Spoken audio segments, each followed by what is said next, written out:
الموصل وديالى، جماهير الحاضرة والموجودة رغم بعد المسافة، لكن هذا لا يهم، من أجل أن أدعم فريقي لتحقيق وأن تكون الانطلاقة مميزة. فرصة للحديث أكثر، لإعطاء النصائح والإرشادات والتوجيهات. هيثم الشبول الواضح أمامك بالصورة، المدرب من مواليد 1907 ومن مواليد 1974، 52 عام لهيثم شبول. كان لاعب وسط ميدان، لعب مع منتخب بلاده 100 مباراة دولية وسجل 8 أهداف. وفي عام 2008 أعلن اعتزاله وانتقاله إلى عالم المنطقة الفنية، ولذلك بدأ من بوابة الفئات العمرية في نادي الفيصلي، حيث عمل مساعد مدرب مع ثائر جسام مع نادي الشرطة موسم 2013-2014. الواضح أمامك بالصورة هيثم الشبول قاد أيضا مجموعة من الفرق في بطولة دوري نجوم العراق، نادي الديوانية ونفط ميسان ونفط البصرة، وصولا إلى نادي الموصل. جاء خلفا علي جاسب سلطان منذ الجولة 16 في الموسم الماضي، وكانت أول مباراة أمام الجوية خسرها بهدف دون مقابل. لدينا كرة فيها محاولة، عادت عن طريق صياحين. أرسال الكرة، التمريرة الآن صديق جمال، هنا اللمسة، هنا التمريرة، هنا المحاولة. باور في اللقطة الماضية يتصدى، ولكن لغة التفاهم موجودة بين حارس المرمى والقائد والكابتن حسام كاظم. في اللقطة الماضية كرة ترسل أمامية، فيها محاولة متابعة عن طريق القائد. في اللعبة الماضية صديق جمال من الأسماء التي جددت الولاء لنادي الميناء. بعض الأسماء بقت في صفوف نادي الديالى عفوا، بعض الأسماء جددت الولاء. تتحدث عن علي كريم وكذلك علي رحيم وعلي خالد وصديق جمال، الأسماء التي بقت متمسكة بفريق البرتقالي. لدينا كرة فيها محاولة، بينما إدارة نادي ديالى أجرت مجموعة حقيقة من الاستقطابات بما يتعلق في اللاعبين وكذلك كادر تدريبي على مستوى عالي. هذا أندريا الصناطي في اللقطة الماضية يقع في مصيدة التسلل، راية موجودة وتسلل حاضر على لاعبي فريق نادي الموصل. جماهير سعيدة في هذه اللحظات، تؤازر، تشجع، تنتظر. خطأ موجود، تصادم في اللقطة الماضية، ورقة صفراء موجودة على اللاعب رضا محمد حاتم، أول المنذرين بقائمة المدرب أو أول المنذرين بقائمة حكم المباراة في هذه اللحظات. إذن رضا محمد حاتم ينال الورقة الصفراء بعد التدخل في اللقطة الماضية باستخدام المرفق، ولذلك حكم المباراة أشار على وجود خطأ ومخالفة. يوسف سعيد، لدينا خطأ موجود، تلعب وتنقل عن طريق دفاعات فريق نادي الموصل. روبرتو باور، أرسال الكرة لجوستن ميدراندا، وصلت مرة أخرى لميدراندا، عملية الإرسال علي باور. البحث في الجانب الأيمن دائما، تحركات موجودة وزيادة عددية عن طريق الأطراف. الكرة الأمامية تمرر، حسام في عملية استرجاع الكرة، بعد ذلك روبرتو في عملية الاستعادة والتمرير ونقل الكرة. هنا المحاولة موجودة للاعبي فريق الموصل. السود الحدباء الباحثة على أن تزأر أولا في مباراة اليوم. هنا الانطلاق، هنا زيدان عبد الجبار، عملية الإرسال، عرضية موجودة، ولكن دفاعات الأحمر تتصدى في اللقطة الماضية، متفطنة، فيها محاولة تسديدة موجودة، ولكن تمر بجوار القائم الأيمن. تحولت إلى ركلة مرمى في اللقطة الماضية. وسط حقيقة تشجيع مستمر من قبل الكادر التدريبي على لاعبي فريق ديالا. الكرة اللي سددت وأرسلت عن طريق رضا محمد تحولت إلى ركلة مرمى تلعب عن طريق اللاعب الألماني روبرتو باور. عملية الإرسال جوستن ميدراندا، محاولة مستمرة الآن. علي شاخوان طلب الكرة من سيدريك، وصلت الآن إلى أنجا. سيدريك عملية المرور، التمرير لشاخوان، ضغط عالي جدا، يكسب المخالفة والخطأ، يتحصل على المخالفة من أمام منتظر محمد في اللقطة الماضية. كرة واصلة الآن، محاولة موجودة للاعبي فريق الأحمر علي بناء وتنظيم هجمة منسقة. كرة ترسل فيها محاولة عن طريق الصناطي، عملية المرور، ولكن المدافع في اللقطة الماضية إشهاب الصالحي يتمكن من إبعاد الكرة، وضع الكرة في مبدأ الأمان والسلام. حاول أن يكون الإبعاد على مستوى التماس، ولكن تحولت إلى خارج أرضية الملعب. الكورنر الرابع للاعبي فريق الموصل يجسد الأفضلية والرغبة الحاضرة في هذه اللحظات. مطالبات كبيرة بالنسبة للاعبي فريق الموصل من أجل تحقيق الانتصار، عرضية وإبعاد دفاعي. عادت عن طريق شاخوان. علي إرسال الكرة مرة أخرى، علي جيلان لقمان، كرة عرضية، دفاعات الأبيض تصد وترد. صديق جمال، تمريرة لنسيم الصيهود، إرسال الكرة نسيم في اللقطة الماضية. تمرر عملية نقل الكرة عن طريق مصطفى محمد. مصطفى يمرر الكرة، تعود عن طريق رضا محمد، عودة لمنتظر، وصلت الآن ليسر العرفاوي عن طريق خالد الصياحين. نقلات موجودة للأبيض، تمرر في الجانب الأيسر لصديق جمال. زيدان عبد الجبار، عملية المرور الأول الناجح. زيدان يشق طريقه، يمرر كرة ممتازة، فيها محاولة مرة أخرى ولكن وصلت لحارس المرمى. نعم، ذكية تمريرة في اللقطة الماضية، ولكن حارس المرمى كان متفطن. مهدي هاشم في اللقطة الماضية تصدى لكرة بينية ممتازة، أرسلت عن طريق اللاعب زيدان عبد الجبار. وصل مرة أخرى، كرة فيها محاولة الآن، نقلة موجودة، البحث مستمر، والكرة تمرر وتنقل عن طريق جوستن ميدراندا. نقلة لأكرم رحيم، وصل لعلي شاخوان. حسام كاظم، عملية الزيادة العددية. أكرم رحيم مرة أخرى، علي شاخوان، جيلان لقمان يمر وينجح في عملية إرسال الكرة لحسام. البحث عن العرضية، المطالبة بخطأ. الكرة وصلت الآن، تحولت فيها محاولة، السرعة موجودة، الكرة الطويلة، المتابعة والسرعة والانطلاق. وحارس المرمى هذه المرة، حارس المرمى نجح في اللقطة الماضية، يتمكن من إبعاد الكرة، يستعيد الكرة. تصل الآن عن طريق جوستن ميدراندا. نقلة موجودة، أكرم رحيم، البحث دائما مستمر عن محمد قاسم في المقدمة. تشعر وكأن محمد في عزلة. في 31 دقيقة مرت من عمر أحداث هذه المباراة. محمد قاسم يسقط أرضا، يتحصل على الخطأ والمخالفة. ورقة صفراء ثانية للاعبي فريق نادي ديالا. هذه المرة منتظر محمد ينضم إلى قائمة المنذرين. ورقتين صفراوين للاعبي فريق نادي ديالا. كرة بدأت عن طريق علي رحيم في اللقطة الماضية، ضغط كان كبير في اللقطة الماضية. لدينا كرة موجودة ثابتة على لاعبي فريق نادي الموصل. السود الحدباء يبحثون في هذه اللحظات عن زيارة أولى لمرمى شباك الحارس دوليفان مهدي.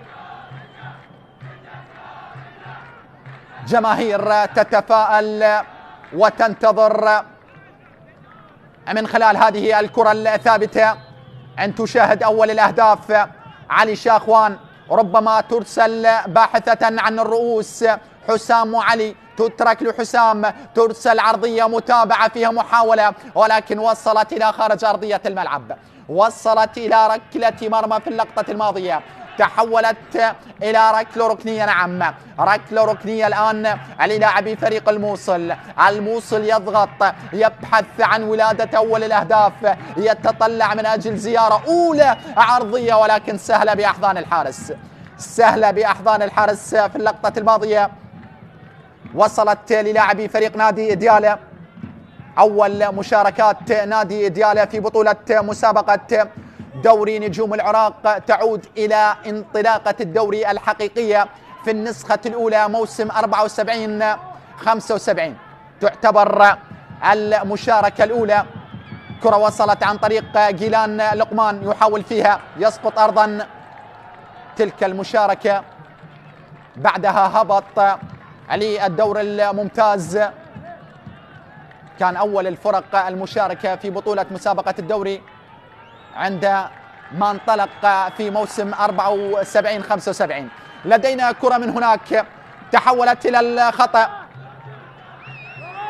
خطأ موجود. هذا علي هاشم أو مهدي هاشم حارس مرمى فريق نادي الموصل.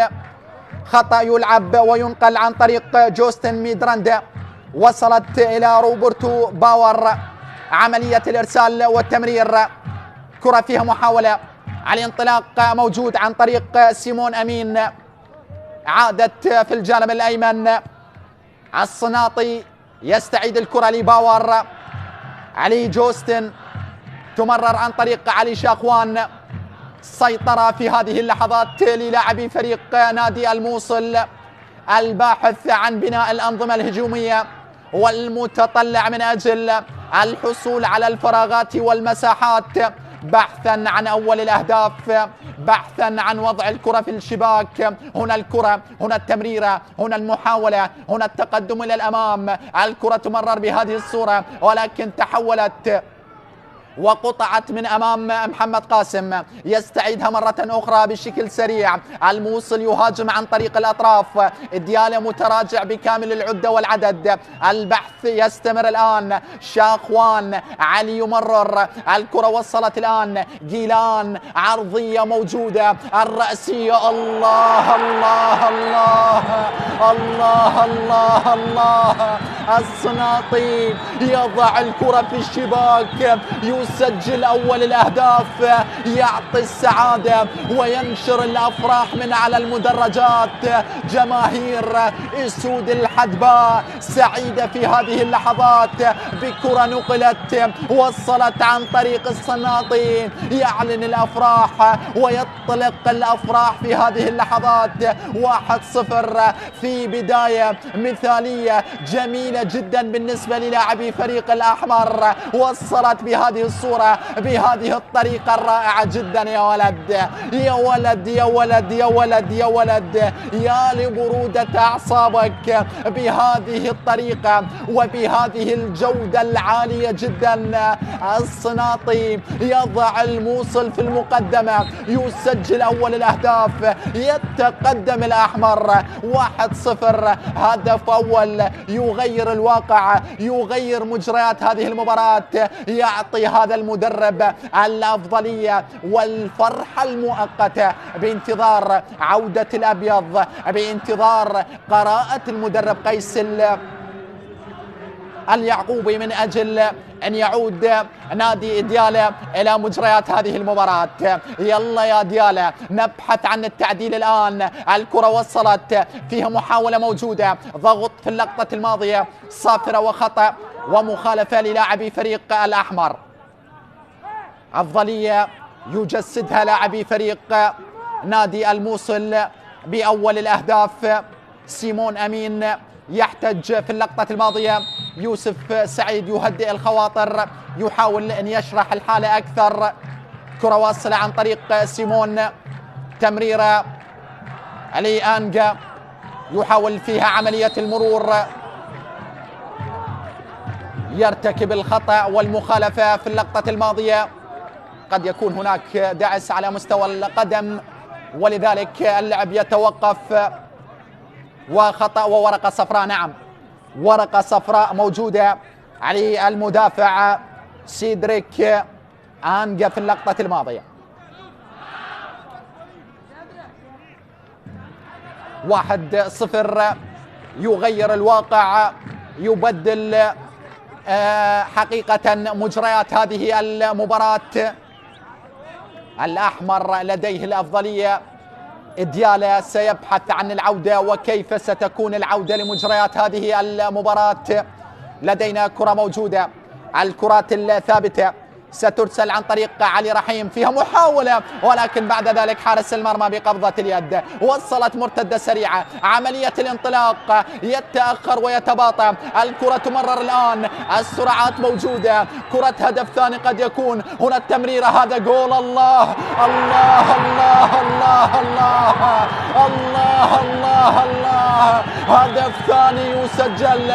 ضربت دفاعات ديالا، سجل نادي الموصل ثاني الأهداف، وضع الكرة في الشباك، أعلن الأفراح مرة أخرى. ضربة ثانية، هدف ثاني، تمريرة ممتازة بدأت عن طريق حارس المرمى وصولا لوسط أرضية الملعب. الأحمر يبدع في شوط أول، الأحمر يتألق بسلسلة من النقلات. هكذا بدأت عن طريق المهاجم في اللقطة الماضية محمد قاسم، بعد ذلك التمريرة الخيالية، هدف يسجل في هذه اللحظات. تمريرة ولا أروع ولا أروع، يا ولد يا ولد يا ولد. ثاني الأهداف وثاني الضربات وثاني الكرات المسجلة. الأحمر في العلالي يمضي ولا يبالي ويسجل ثاني الأهداف. جيلان لقمان وضع نادي الموصل في مأمن في شوط أول على أقل تقدير. فرحة شبول في هذه اللحظات وفرحة جماهير نادي الموصل. ديالا في مباراة اليوم أمام فرصة كبيرة، في حال إن حقق الانتصار سيذهب إلى صدارة جدول الدوري في اللقطة الماضية. هذه الكرة ربما لاعبي ديالا طالبوا بشيء. هنا بدأت محمد قاسم عملية الانطلاق، بعد ذلك تمريرة وصلت لعلي شاخوان.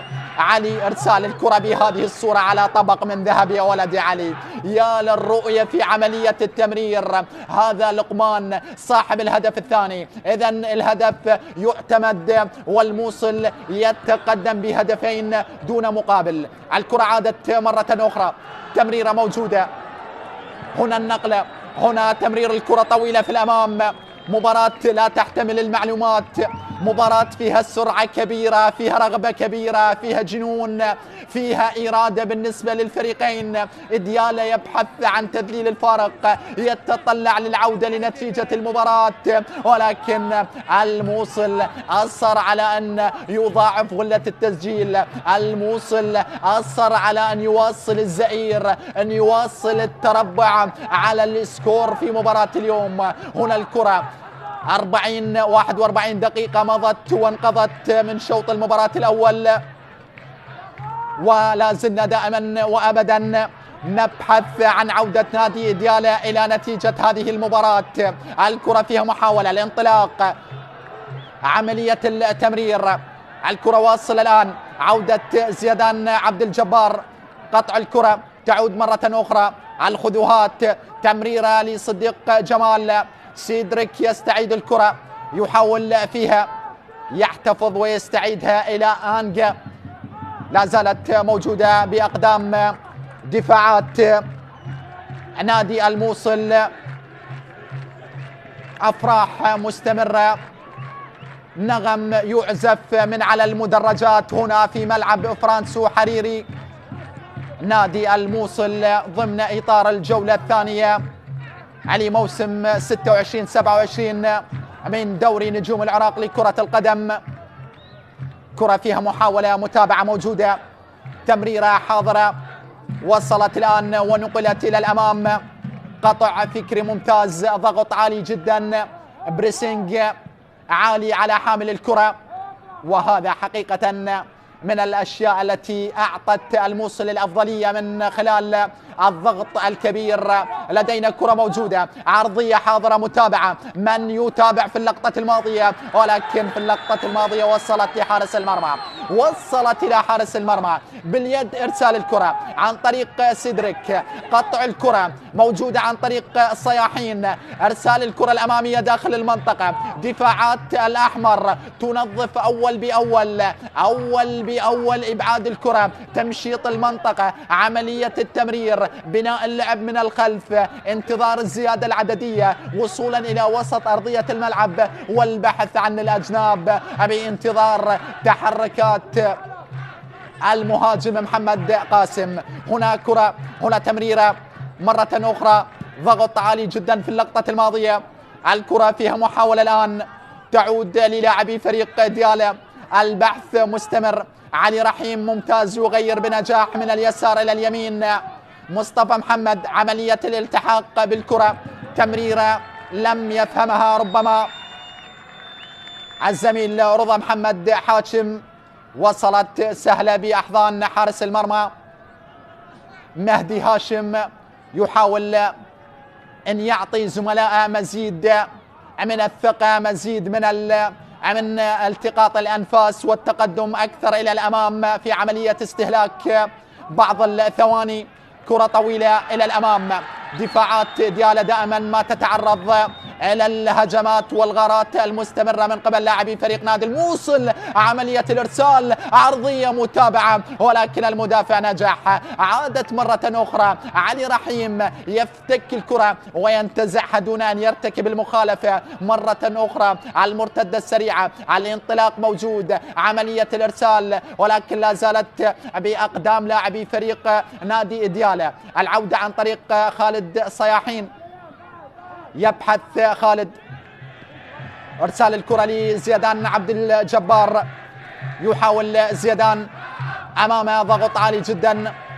الموصل عرف ماذا يريد في شوط المباراة الاول، سجل هدفين، عاد بكامل العدة والعدد، منح نادي ديالا بعض المساحات والفراغات، وسيعتمد على الهجمات المرتدة السريعة. تحركات الأطراف دائما ما تعطي لاعبي فريق الموصل الأفضلية.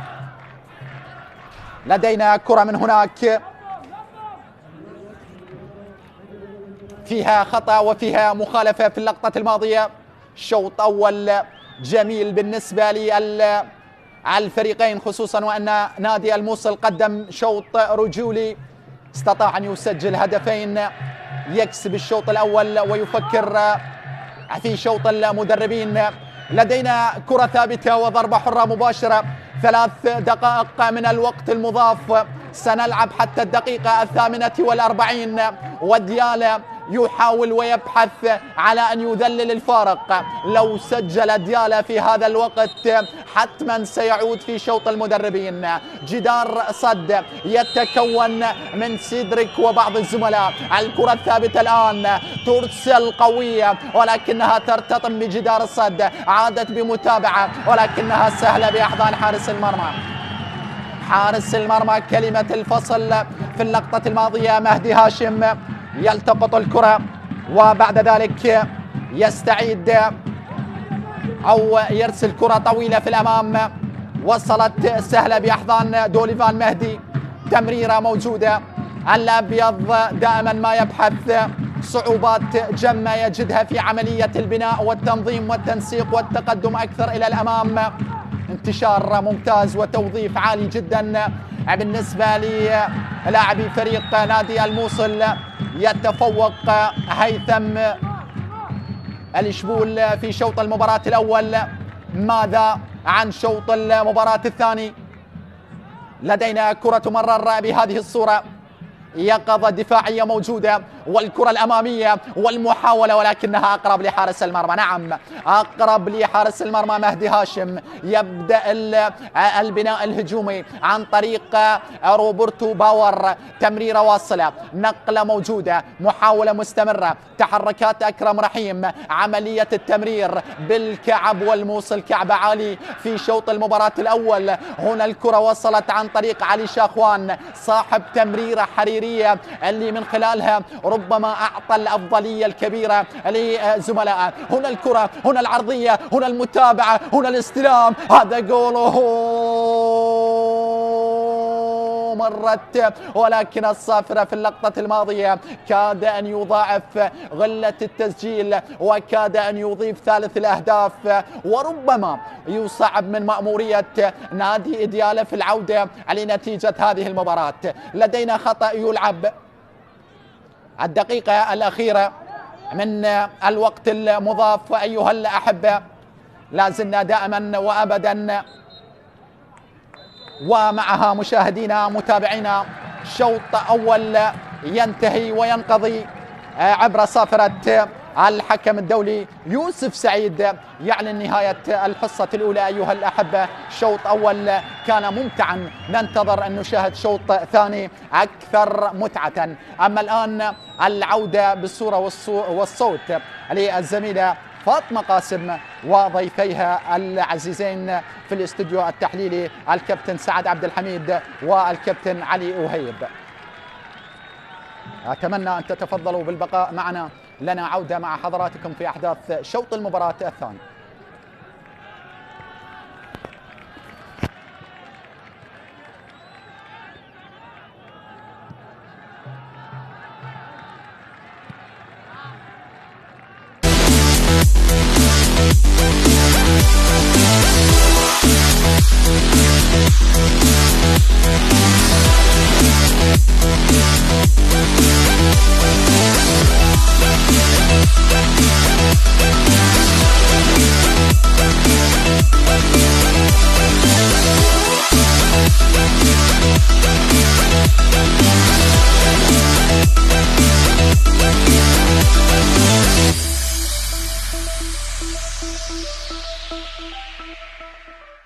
الثانية عشر أيها الأحبة، وسيف على كرة، يلعب الكرة عالية قريبة واصلة، لمسة يد وحكم المباراة.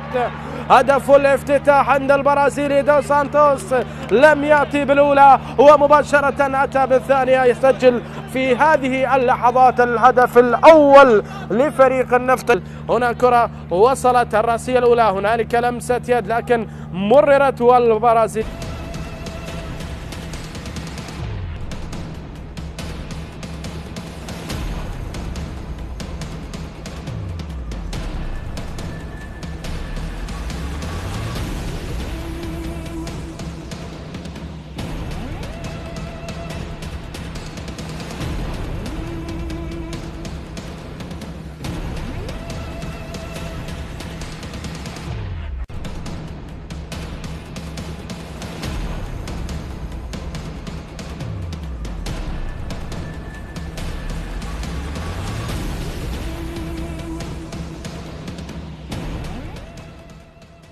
أهلا وسهلا بكم من جديد. إذا الموصل يفتتح التسجيل ويتقدم في الشوط الأول بهدفين مقابل لا شيء على ديالا. أندريا صناطي تمكن من تسجيل هدف التقدم عند الدقيقة 36 بتمريرة من جيلان لقمان، وأيضا اللاعب عاد من جديد ليسجل الهدف الثاني للفريق. طبعا هذا هو الهدف الأول لفريق الموصل على ديالا. طبعا جيلان لقمان عاد من جديد بعد 3 دقائق ليسجل الهدف الثاني للموصل عند الدقيقة 39 بعد تمريرة من علي شاخوان ليتقدم في الشوط الأول بهدفين مقابل لا شيء.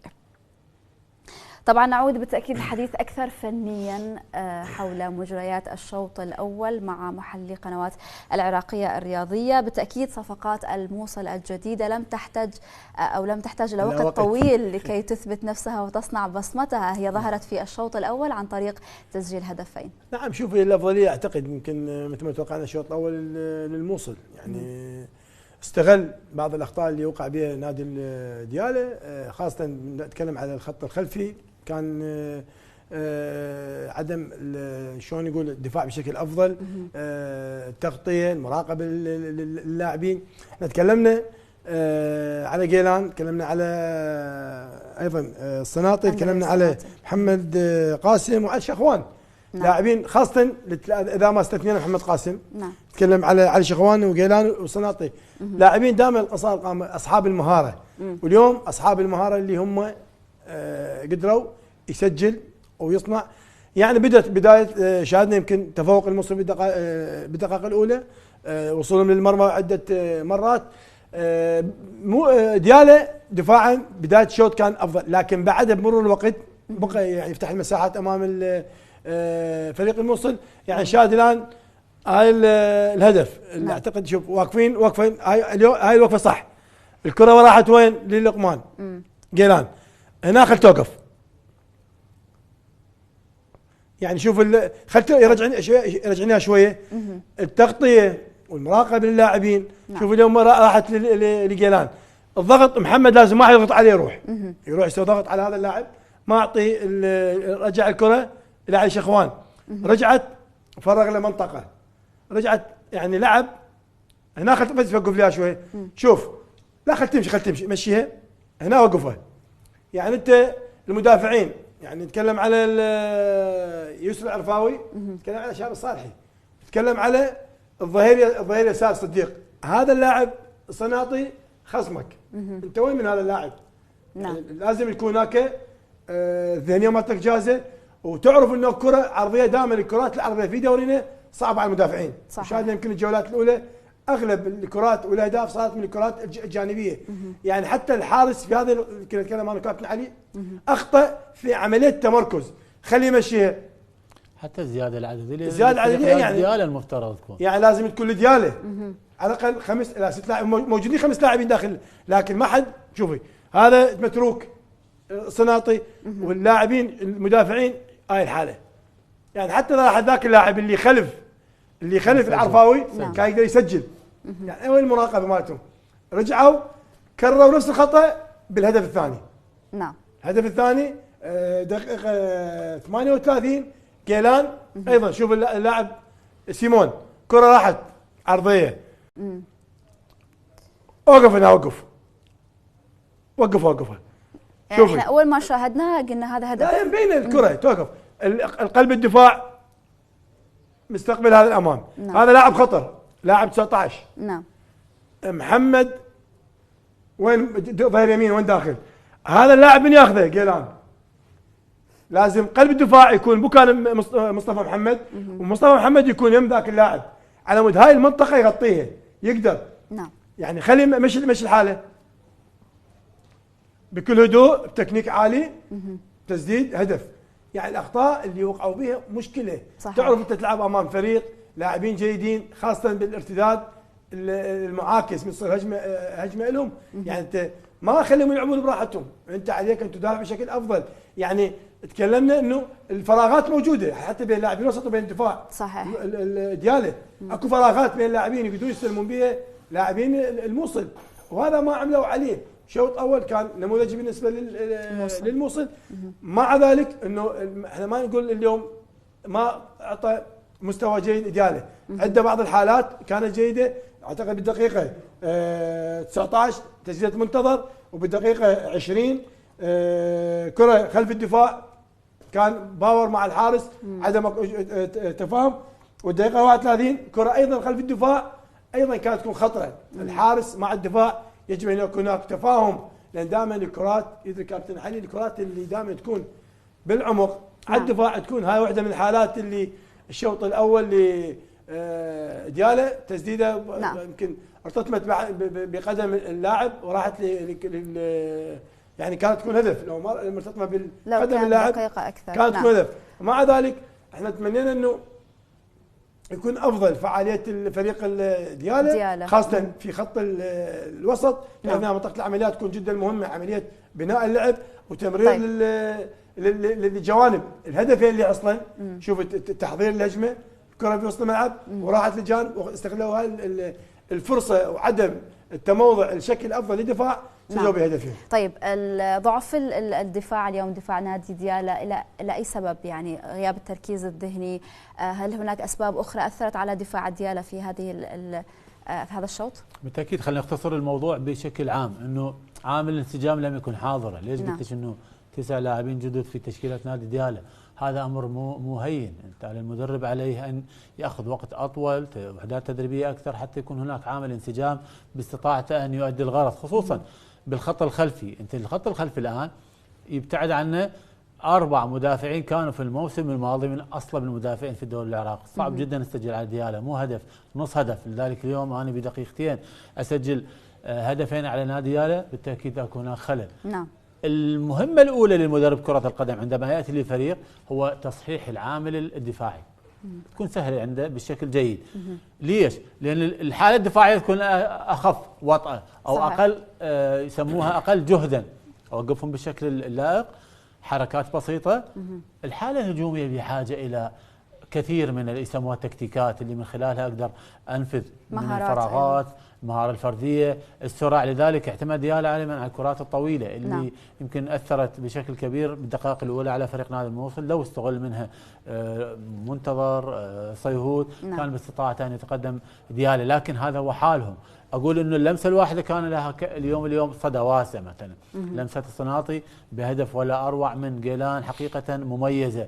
لمسة جيلان بتمريرة علي شاخوان السحرية بالتأكيد أيضا تحسب لعلي شاخوان. أنا أقول أنه عامل الاستقرار كان له دور كبير جدا اليوم بتقدم نادي الموصل، فريق متزن رصين قوي جدا باستطاعته أن يقارع الفرق الأخرى. اليوم شاهدناه بشكل مميز، ديالا حافظ على نتائجه أو أداءه بشكل جيد حتى الدقيقة 19-20 بعد أن كان يتراجع بشكل كتلة واحدة، بعدين انفرط عقده.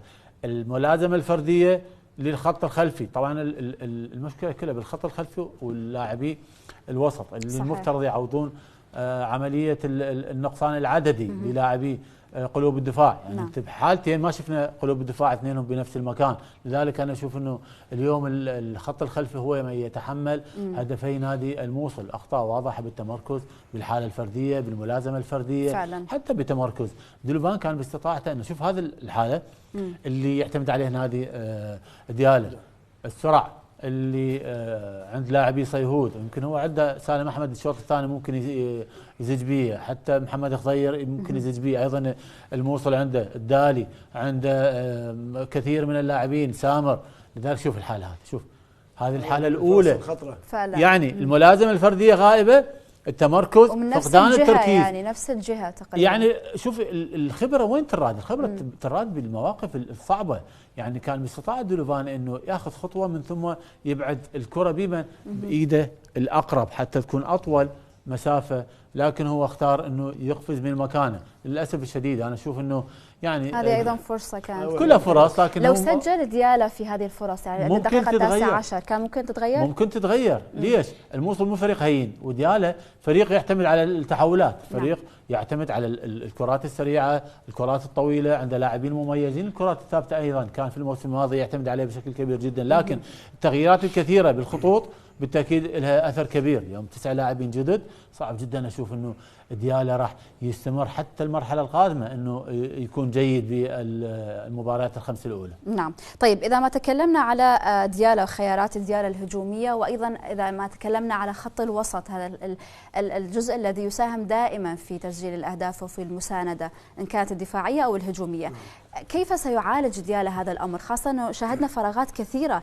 لدى الفريق في اغلب الفترات؟ اعتقد اليوم شوف اليوم يمكن علي رحيم وخالد صياحين ما كانوا اليوم في وضع افضل. يعني المباراه السابقه مباراه مع الطلبه اعتقد انه اليوم المنافس غير، لاعبين في وضع يمكن افضل. نتكلم على سيمون واكرم رحيم، يعرفون يتعاملون مع الكره، يعرفون يتعاملون الكره دائما. يعني شفنا الهدفين للجانب، لان الجانب اعتقد انا وجهه نظر شخصيه انه منطقة صعبة بالنسبة للدفاع وبالنسبة حتى للكرات العرضية وصل منها أهداف. اليوم يعني ديالا بداية الأمر كان جيد، لكن بعدها الأهداف شوف الأهداف صارت يعني تفكك المنظومة الدفاعية للفريق. هو يمكن بدقيقتين، يمكن دقيقة سجل في 36 و 38 تعطي هدفين، في نفس الحاله صحيح. يعني اكو خلل في عمليه التنظيم الدفاعي. احنا دائما نتكلم لاعبين الارتكاز يجب اول من يواجه اللاعبين اللي عندهم الكرات. دائما نتكلم على جيلان، نتكلم على عمليه تعويضي يعوض بالمنطقه الدفاعيه. الدفاعيه. المدافع ما خليه يطلع، يعني تطلع المدافع صار عندك نقص في الخلف بقلب دفاع. صحيح. القلب دفاع لو كان موجود الثاني مكان مصطفى محمد يدخل لي منطقه الوسط، يبقى عليه يمكن يصير يراقب لاعب جيلان. فعلا مشكلتنا احنا اللاعبين دائما عين على الكره، ما نشوف اللاعبين وين يروح وين اللي دائما الكره من الخلف. نعم. فعليه انه الشوط الثاني يكون هناك تصحيح، يستعين بلاعبين اخرين. اكيد سالم احمد هي البدلاء يجب ان يكون هناك يعني من العوامل المهمه. نتكلم مثل سالم احمد، نتكلم على ايضا محمد عنز لاعب السوري، محمد غزال اللاعب الشاب اللي سجل هدف طبعا التعادل. يعني اكو بعض الاحيان طيب. نوع من عمليات التغيير. طيب. اليوم هذا كلام على سالم راح يكون متواجد يمكن في بدايه الشوط الاول، يستغل فرصه التوقف من اسم عليه تغيير. نعم. يجب ان يكون هناك تصحيح خاصه في الخط الخلفي. طيب كابتن علي سريعا توقعاتك. لا بالتاكيد الديالا يسجل مو ما يسجل، لكن هو بحاجه الى انه يوظف او يرتب حالته الدفاعيه بشكل افضل، تنظيم اكثر. عنده تنظيم حقيقه رديء وسيء جدا. بكل هجمه باستطاعه نادي الموصل انه يسجل، وعنده اللاعبين اللي بامكانه يسجلون، لكن ديالا ايضا عنده لاعبين مميزين في الحاله الهجوميه، كون انه ما عندهم يسووا حاله انضباط بالحاله الدفاعيه. لذلك نعم. انا اهاجم عسى ولعل اسجل، وشاهدناه في مباراه الطلبه، يعني الطلبه هو اللي طاهوا الفرصه حتى يسجلون بسبب اخطاء فرديه، بسبب تهاون كبير جدا من قبل اللاعبين، وبسبب الخطا بالتغييرات اللي اجراها المدرب. استطاع ديالا انه يحقق 3 نقاط مهمه، وانا اشوف صعب جدا يحقق 3 نقاط في قادم الايام. نعم. طيب خلينا الان نعود الى ملعب فرانسيس حريري لمشاهده مجريات الشوط الثاني من المباراه، ونعود ايضا الى الزميل فراس الذهبي للحديث اكثر والتعليق على مجريات الشوط الثاني. اليك زميلي فراس.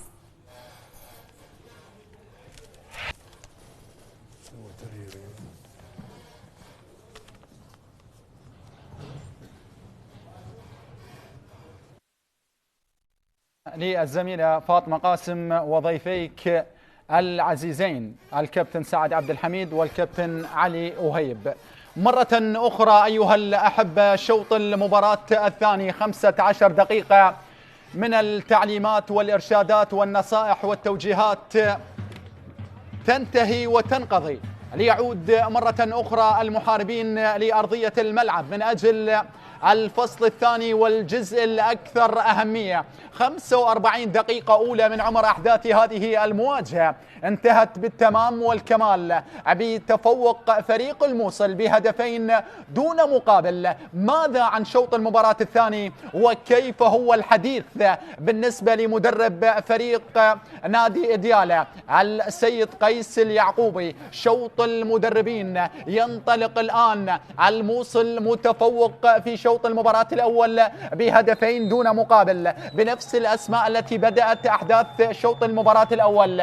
ديالا دخل بدوليفان مهدي حارسا للمرمى، لدينا مصطفى محمد على اليمين، صديق جمال على اليسار، يسر العرفاوي رفقة إشهاب الصالحي، في الوسط علي رحيم وخالد صياحين، منتظر محمد، ولدينا رضا محمد حاشم وزيدان عبد الجبار ونسيم صيهود المهاجم الصريح بحسابات المدرب السيد قيس اليعقوبي والذي يلعب بنظام 4-2-3-1.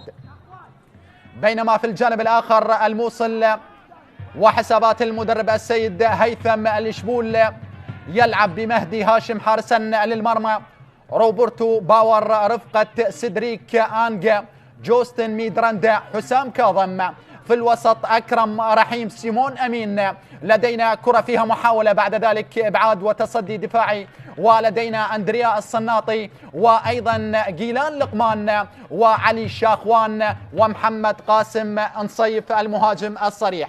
الأسماء الموجودة كذلك يلعب بنظام 4-2-3-1. لدينا كرة فيها محاولة البحث عن العرضية، ولكن تحولت إلى خارج أرضية الملعب ووصلت إلى ركلة ركنية. ديالا يندفع في شوط المباراة الثاني، ديالا يبحث من أجل أن يقلص الفارق. نأمل أن نشاهد الأهداف إن كانت لديالا أو لنادي الموصل.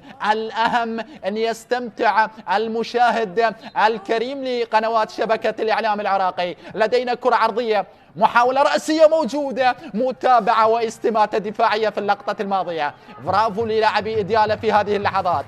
الآن يهاجم، الكرة وصلت الآن عن طريق صديق جمال، إرسال الكرة الأمامية، محاولة فيها متابعة الآن عرضية، وبعد ذلك تحولت إلى خارج أرضية الملعب ووصلت إلى ركلة ركنية. ركلة ركنية موجودة في الوقت الذي يعاني فيه لاعب فريق نادي الموصل من إصابة. سلامات علي لاعب نادي فريق الموصل جوستن ميدراندا، سليمة نتمناها، لا نتمنى أن تكون إصابة بالغة أو مؤثرة. يتلقى العلاج اللازم في هذه اللحظات. تتحدث عن نادي ديالا، توج ببطولة الدوري الممتاز في موسم 23-24 والعودة لدوري النجوم موسم 24-25.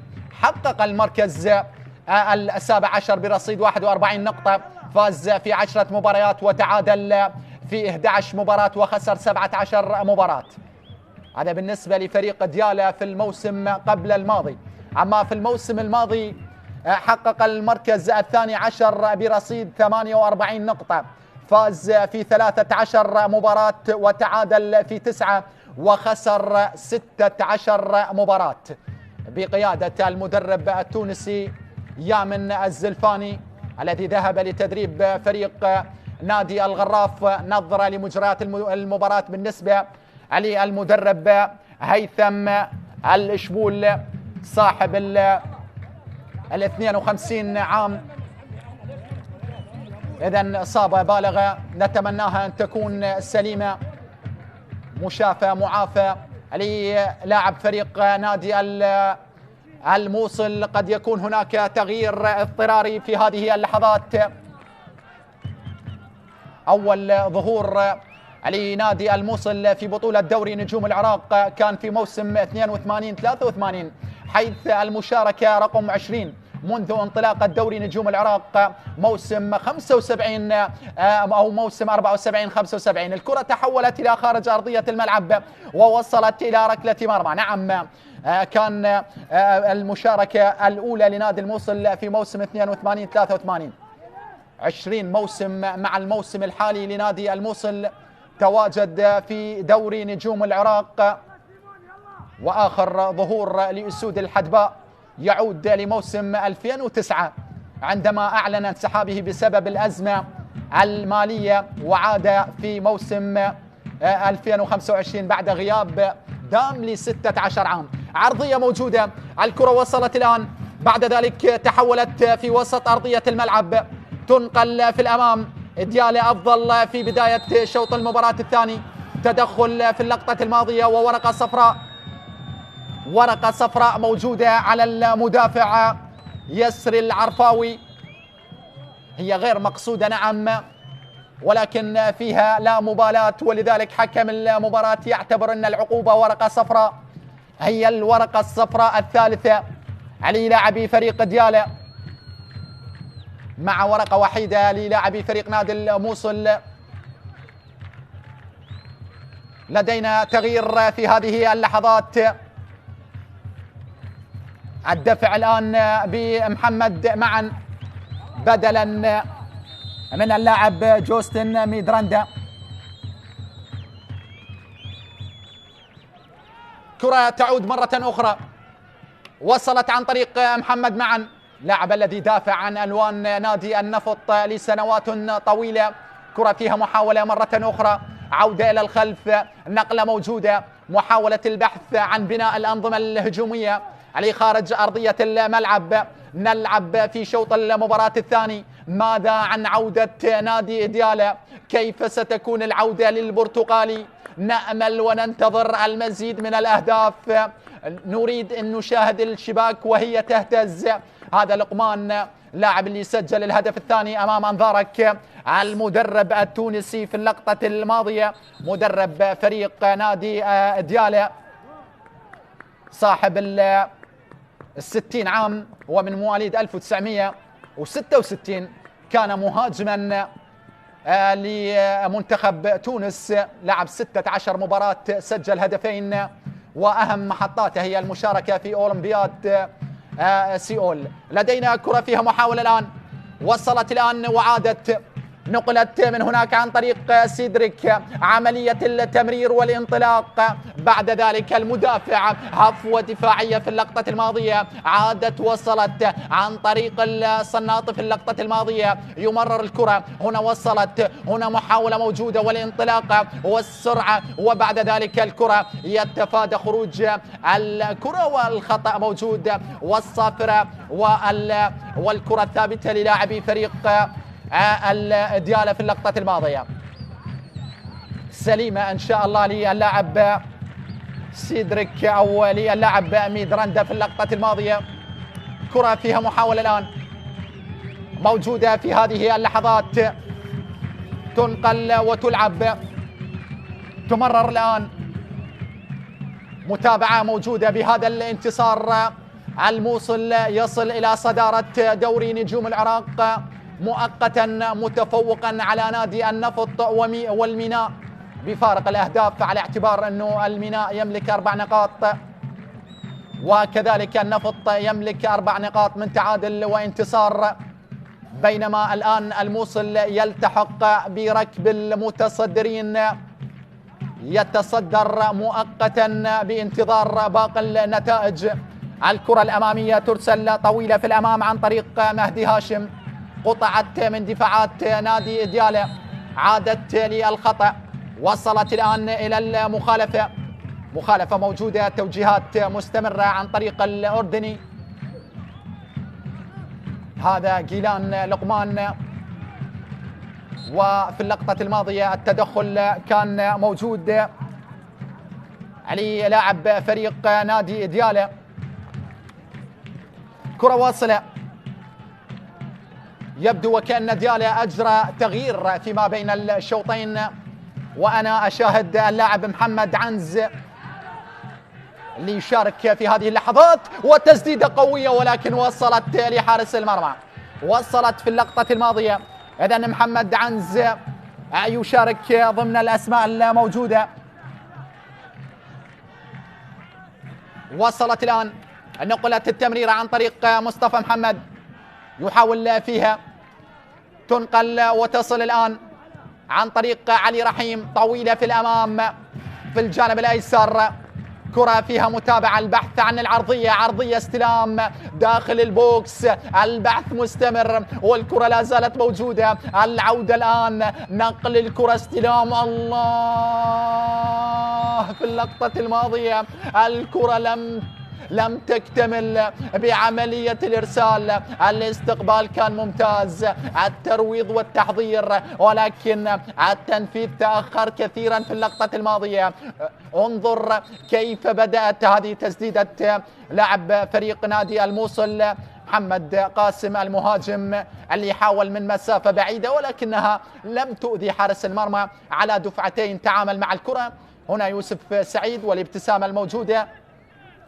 نادي الموصل في الموسم الماضي عندما عاد موسم 25-26 في أول جولتين لنادي الموصل، الخسارة أمام نادي الغراف في الجولة الأولى ب0 لهدف، والانتصار على أمانة بغداد ب3 أهداف دون مقابل. السيناريو ربما يتكرر بالنسبة لفريق نادي الموصل. هنا النقلة، هنا المحاولة، هنا التمريرة، هنا علي رحيم يحاول فيها، يبحث علي رحيم، ارسال الكرة الامامية، نقلات موجودة للاعبي فريق نادي ديالا، وصلت عن طريق مصطفى محمد، 28 سنة لمصطفى، لقب الدوري مع الزوراء، الكرة تمرر فيها محاولة الآن، وصلت عرضية أو تسديدة في اللقطة الماضية، ولكن كرة محمد عنز لم يكتب لها النجاح، لم يضعها في الشباك، كان المرمى مكشوف ولكن زاوية الرؤية في اللقطة الماضية. انظر كيف بدأت قصة الفرصة المحققة للاعبي فريق نادي الديالى في اللقطة الماضية. لو تعامل معها اللاعب محمد عنز حقيقة كانت الصورة أفضل بكثير من الكرة اللي تحولت بعيدة. عادت مرة أخرى الآن نادي الموصل يهيئ بعض الأسماء للدخول إلى أرضية الملعب. لدينا كرة فيها محاولة، نقلت الآن، تمريرة موجودة عن طريق رضا محمد، عادت لرضا مرة أخرى، يبحث يغير الاتجاه.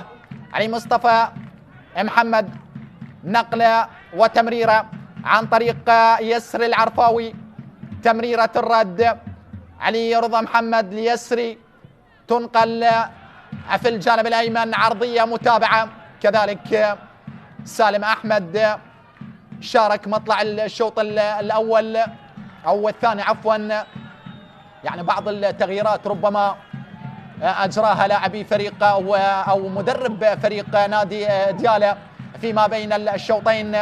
نشاهد المهاجم سالم أحمد، كرة فيها محاولة على مستوى القائم البعيد، تحولت من هناك صاحب هدف الانتصار في مرمى فريق نادي الطلبة. كرة موجودة عن طريق سيدريك، تمرر بهذه الصورة، قطعت عن طريق صديق جمال، وصلت نقلة أمامية، بعد ذلك التفوق لمحمد معا. عادت الكرة ومررت، لا زالت موجودة عند أقدام لاعبي فريق الموصل الأحمر، يتناقل الكرة من قدم إلى قدم عن طريق الجانب الأيسر. كرة فيها محاولة، انطلاقة موجودة عن طريق لقمان، حكم المباراة يعطي مبدأ إتاحة الفرصة. الكرة موجودة، لا زالت فيها محاولة، عملية المرور، وبعد ذلك الكرة تحولت في اللقطة الماضية. نعم تحولت وأبعدت، كرة من هناك علي خارج أرضية الملعب، كاد أن يضع الكرة وبعد ذلك تتحول في اللقطة الماضية. تغيير موجود، نشاهد لاعبي فريق نادي الموصل في هذه اللحظات علاء الدين الدالي وأيضا مرتضى اهديب. علاء الدين الدالي ومرتضى اهديب. محمد قاسم يترك أرضية الملعب، وحالة من النرفزة والعصبية في اللقطة الماضية. كرة واللعب سيستأنف في هذه اللحظات، سيؤجل التغيير في هذه اللحظات. قرار حكم المباراة في اللقطة الماضية يطبق القانون، والتغيير سيؤجل لأي توقف مقبل. لدينا كرة موجودة الآن، أرسلت إلى الأمام، محاولة حاضرة في هذه اللحظات، استلام وتحضير، عملية التقدم إلى الأمام عن طريق سيمون أمين. يا فنان يا سيمون، في اللقطة الماضية ورقة صفراء جديدة للاعبي فريق نادي ديالى، هذه المرة شهاب الصالحي، هذه المرة للمدافع شهاب الصالحي، ثنائي قلبي الدفاع لنادي ديالى، كلاهما تحصل على ورقة صفراء. إذن اللاعب السوري سيمون أمين لا زال ملقى على أرضية الملعب. سيمون 11 مباراة دولية مع منتخب بلاده، صاحب ال 28 سنة، قادم من الدوري السويدي من الدرجة الأولى. إذن تغيير في هذه اللحظات، صياحين يترك أرضية الملعب، والقادم في هذه علي قاسم. علي قاسم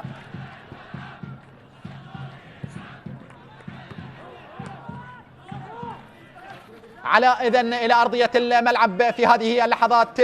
ذكريات جميلة لهذا المهاجم السوري عندما واجه آخر مباراة، عندما واجه فريق ديالى سجل رباعية كاملة، 18 هدف لعلاء الدين الدالي مع نادي الموصل في الموسم الماضي. منها رباعية في مرمى فريق نادي ديالى عندما انتصر ب4 أهداف لهدف، ولكن تلك المباراة حدثت فيها بعض الظروف بالنسبة لنادي ديالى، خصوصا حالة الطرد للمدافع علي خالد عند الدقيقة الثانية أثرت سلبا على الفريق، وعلى أثرها خسر ب4 أهداف لهدف. سوبر هاتريك للمهاجم اللي يدخل إلى أرضية الملعب.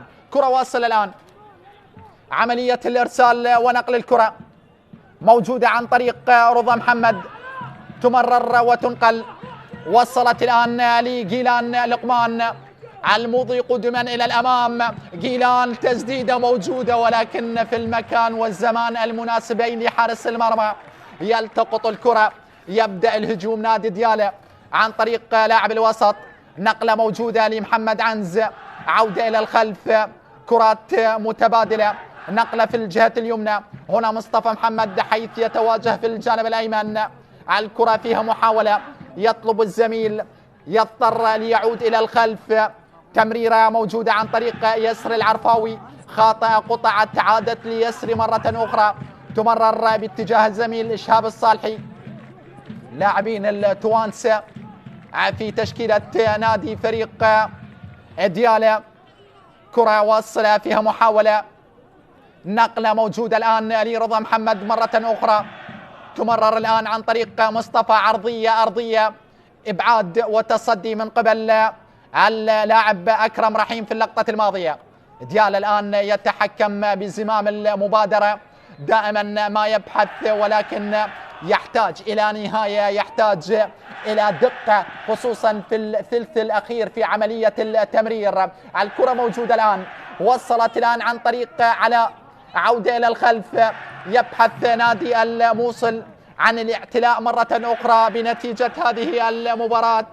هنا الكرة، هنا المحاولة، هنا التمريرة، هنا التقدم إلى الأمام، وهنا الكرة التي تنقل في اللقطة الماضية. مرتضى هديب، عملية الإرسال والتمرير،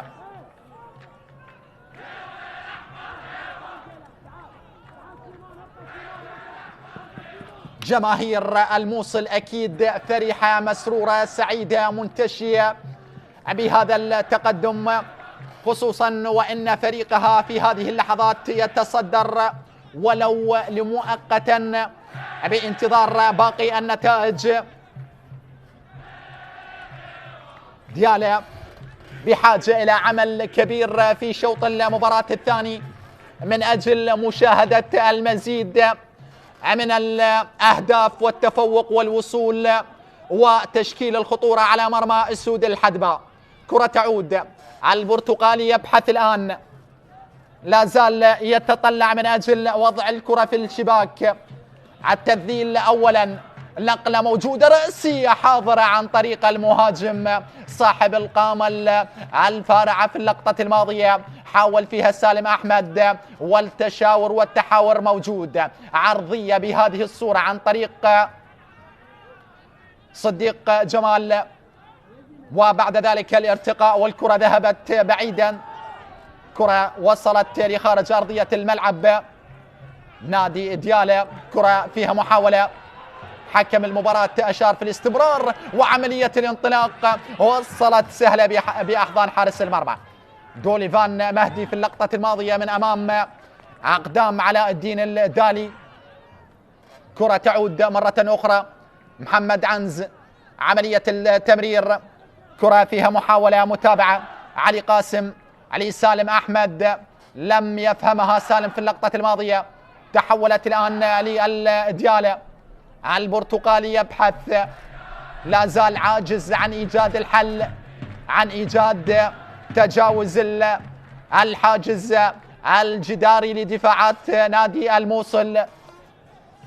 الأبيض نادي ديالى القادم من مدينة البرتقال والجمال والبساتين، مدينة الماء والخضار وموطن الكرم والجود، أرض يختلط فيها عبق التاريخ.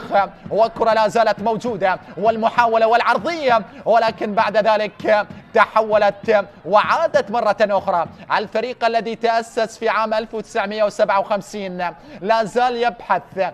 الفريق المشارك في أول نسخة في بطولة مسابقة دوري نجوم العراق لا زال يتطلع من أجل أن يذلل الفارق. الكرة وصلت الآن، عادت مرة أخرى، تعود لتنقل، تمرر حقيقة لا زالت بأقدام لاعبي فريق الموصل. نقلات في اللقطة الماضية، مثلث رهيب، والموصل يستعرض بعض المهارة وبعض التمريرات والنقلات، والأبيض ربما يعجز بهذه اللحظات عن افتكاك الكرة.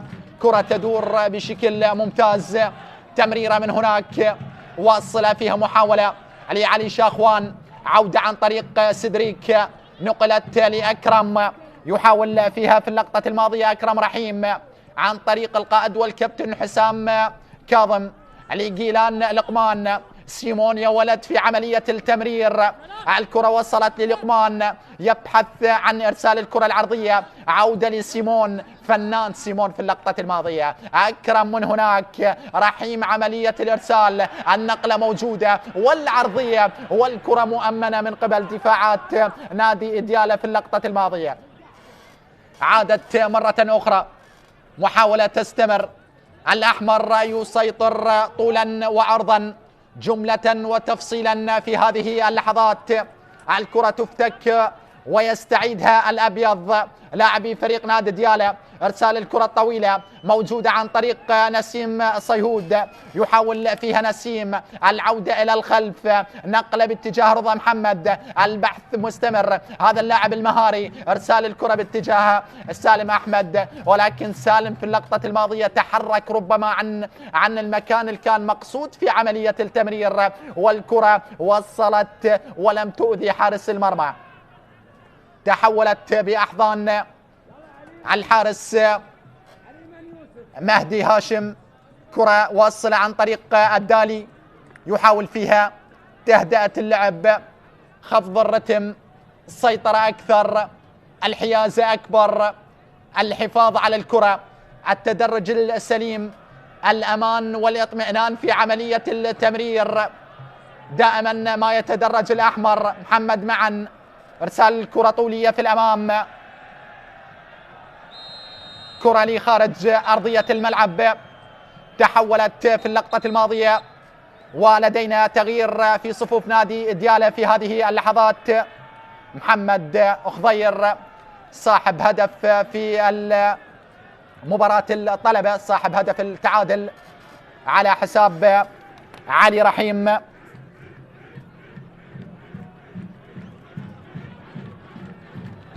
تغيير وجماهير السود الحدباء فرحة في هذه اللحظات. نسيم واضح أمامك، وقت مستقطع في هذه اللحظات للفريقين، لنادي الموصل وديالى، فرصة لالتقاط الأنفاس وفرصة للحديث أكثر. مواجهة التي تجمع الموصل بثقلها الحضاري وديالى بجمالها الساحر والأخاذ. فريقين أجرى بعض التغييرات وحتى الآن لم تأتي بالمنتظر بالنسبة لنادي ديالى. واضح حقيقة، واضح التعب على محيا لاعبي فريق نادي ديالى، اللي نأمل أن يعود مرة أخرى لواقع النتيجة، ونأمل أن نشاهد الأهداف لأي فريق خلال الدقائق القادمة، من أجل المتعة، من أجل الإثارة، ومن أجل مشاهدة المزيد من الاستمتاع.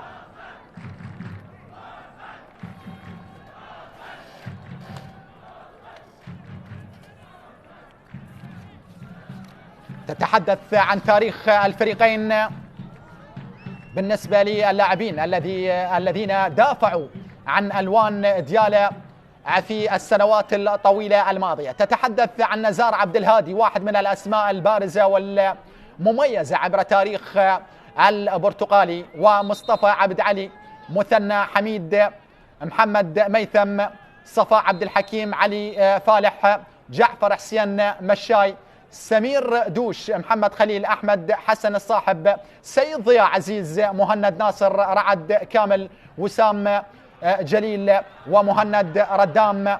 ولدينا كرة عرضية، محاولة موجودة وصلت الآن، فيها محاولة، فيها متابعة، تمريرة ولكنها وصلت سهلة. مهند ردام وعلي محمود وعلي عبد الله وياسر عبد الله وحسين عبد الله وزيد اسماعيل وعلاء مهاوي، ابرز الاسماء التي لعبت لنادي ديالى عبر تاريخها الطويل والممتد. هنا الكرة، هنا المحاولة، وبعد ذلك وصلت الآن، عادت فيها محاولة، الآن لا زالت موجودة، وبعد ذلك اليقظة الدفاعية للاعبي نادي الموصل في اللقطة الماضية. اليقظة موجودة والإبعاد موجود في اللقطة الماضية. لا زالت بحوزة الأحمر، البحث مستمر، الدالي عملية التسديد، المطالبة بخطأ، اللعب يتواصل في اللقطة الماضية. كرة عادت مرة أخرى، نقلة عن طريق البديل محمد خضير يحاول فيها ارسال كرة عرضية، وبعد ذلك المحاولة مستمرة وخروج غير موفق لحارس المرمى. هنا المحاولة وهو الحارس يتألق بعد ان اخطأ في عملية الخروج.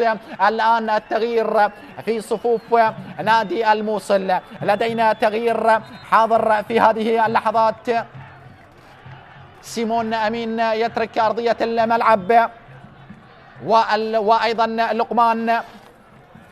إذن لقمان وسيمون والبدلاء، تتحدث عن البدلاء في هذه اللحظات.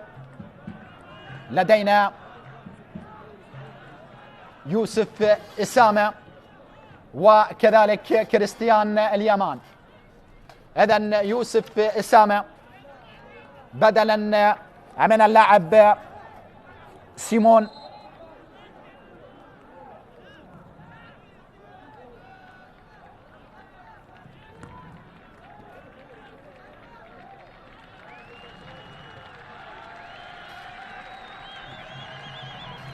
كرة تحولت إلى خارج أرضية الملعب، سلسلة ومجموعة من التغييرات في صفوف نادي الموصل.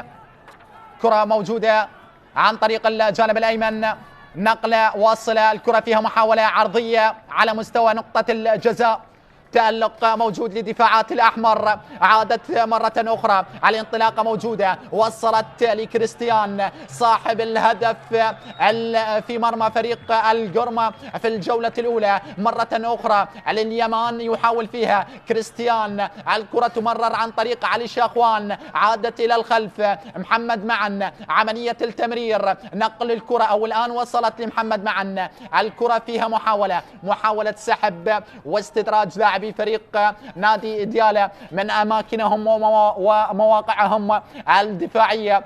الكرة من هناك عن طريق علي شاخوان، وصلت لكريستيان، هنا التمريرة، هنا النقلة ذكية ولكن قطع فكر ممتاز، ثبات في عملية الخروج بالكرة، عادت مرة أخرى طويلة في الأمام ولكن باور يتألق في عملية الإبعاد. كرة موجودة واصلة في هذه اللحظات عن طريق البديل في اللقطة الماضية يوسف إسامة. كرة وصلت ليوسف مرة أخرى، نقلة خاطئة يستعيدها الآن سالم أحمد، يمرر الكرة علي قاسم عن طريق مصطفى محمد، نقلات موجودة للاعبي فريق ديالى، هنا الكرة، هنا التمريرة، هنا السرعة، وهنا اليقظة عن طريق محمد معن. كرة فيها محاولة خروج عبد السلام بالنسبة للمدافع باور في عملية الإرسال. كرة فيها خطأ ومخالفة في اللقطة الماضية، خطأ موجود على البديل كريستيان، تغيير موجود في صفوف نادي ديالى.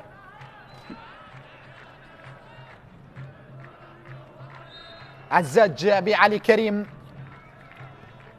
علي كريم إلى أرضية الملعب،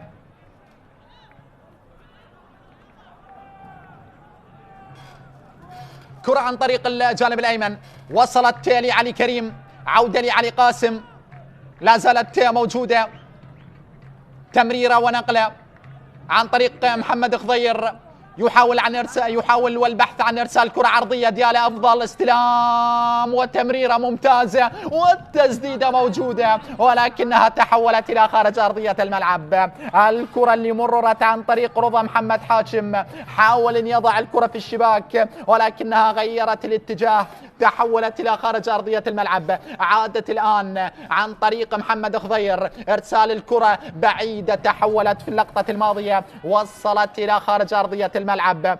الكرة والتمريرة في اللقطة الماضية اللي مررت عن طريق محمد صاحب هدف التعديل في مرمى الطلبة في الجولة الأولى. كرة أمامية عن طريق علي كريم، نقلة لمحمد.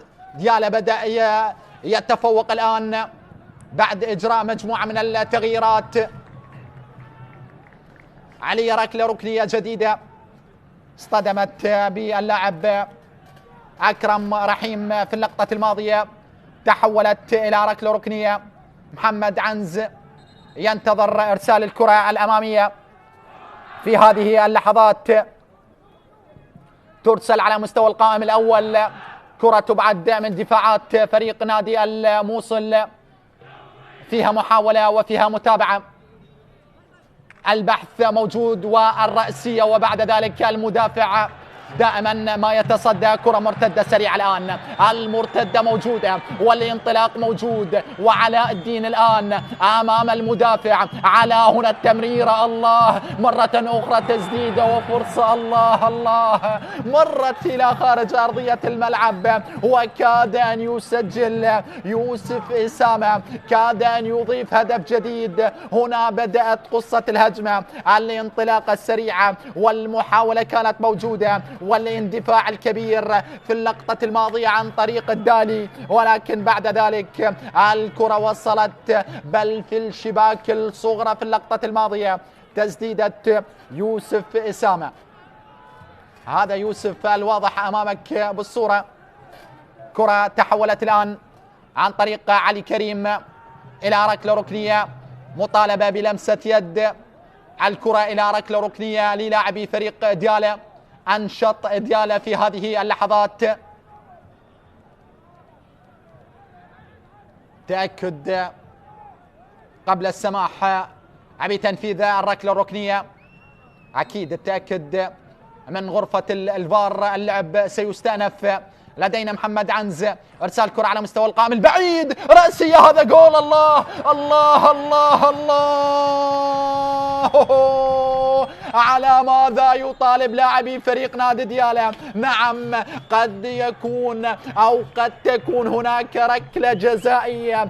المطالبات والضغط الكبير على حكم المباراة. الكرة من على خط المرمى، أبعدها الحارس والمدافع. فرصة هدف التذليل، فرصة العودة إلى مجريات المباراة. الكرة اللي أرسلت وعن طريق سالم بالراس، وبعد ذلك هل لمست أم ماذا؟ سيدريك في اللقطة الماضية، هذه الزاوية أوضح. نعم، قد يكون أو قد تكون الكرة لامست يد المدافع سيدريك في اللقطة الماضية. اليد مفتوحة، نعم اليد مفتوحة، قد يكون أو قد تكون هناك أو ماذا قرار حكم المباراة. ربما الكرة لم تلامس. عادت مرة أخرى، تحولت من هناك، فيها محاولة. الباكور موجود والكرة تجاور القائم الأيمن. الكرة تجاور القائم الأيمن في اللقطة الماضية. لاعبي فريق نادي ديالا كانوا يطالبون بركلة جزائية.